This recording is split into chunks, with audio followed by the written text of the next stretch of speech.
আসসালামু আলাইকুম প্রিয় ভিউয়ার, আমরা যখন মাইক্রোসফট অফিস ওয়ার্ডে কাজ করি তখন আমাদের অফিস ওয়ার্ডটা যখন আমরা এইভাবে ওপেন করি, ওপেন করার সাথে সাথে দেখতে পাচ্ছেন এখানে এই যে ল্যাঙ্গুয়েজ বার আছে, এই ল্যাঙ্গুয়েজ বারে ক্যালিব্রি বডি নামের যে এই ফন্টটা ডিফল্ট ভাবে দেওয়া থাকে এবং এই সাইজটাও ডিফল্ট ভাবে দেওয়া থাকে। তখন আমরা যদি কোনো কিছু টাইপ করতে চাই তাহলে এটা ডিফল্ট ভাবেই এই ফন্টটা হয়ে যায়। তো আমাদেরকে এখানে গিয়ে টাইমস নিউ রোমান, তারপর এখান থেকে সাইজ পরিবর্তন করে তারপর টাইপ করতে হয়।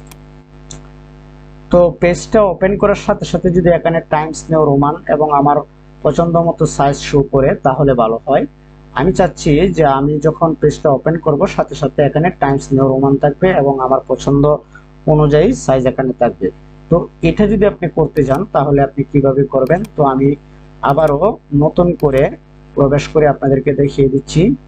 প্রথমে আপনারা এইভাবে মাইক্রোসফট অফিস থেকে অফিস ওয়ার্ড ওপেন করবেন।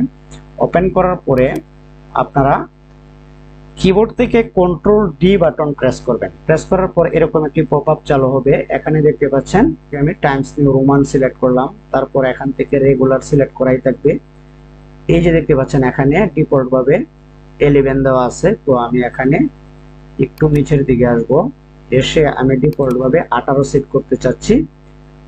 তো এখানে ক্লিক করার পর এইবার এই কোণায় দেখতে পাচ্ছেন সেট অ্যাজ ডিফল্ট, এখানে ক্লিক করবেন। ক্লিক করার পর এখন এখানে আরেকটা পপআপ চালু হয়েছে। যদি আপনি শুধু এই সেটিংসটা এই ডকুমেন্টের জন্য করতে চান, শুধু একটা ডকুমেন্টের জন্য করতে চান, তাহলে দিস ডকুমেন্ট অনলি রেখে ওকে বাটনে ক্লিক করবেন। আর যদি আপনি সব সময়ের জন্য প্রত্যেকটা ডকুমেন্টের জন্যই আপনি এরকম চান তাহলে দেখতে পাচ্ছেন এই যে word document based on the normal, তো এখানে ক্লিক করবেন। ক্লিক করার পর এখানে ওকে করবেন।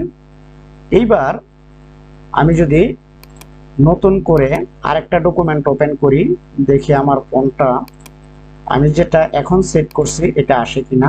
এই যে দেখতে পাচ্ছেন এখানে এখন আর ওই ফন্টটা নেই। আমি যদি টাইপ করি তাহলে দেখতে পাচ্ছেন আমার পছন্দের যে সাইজ 18 সেই 18ই হয়ে গেছে। তো এইভাবে আপনারা ডিফল্ট ভাবে আপনার ফন্ট এবং সাইজ সিলেক্ট করতে পারবেন।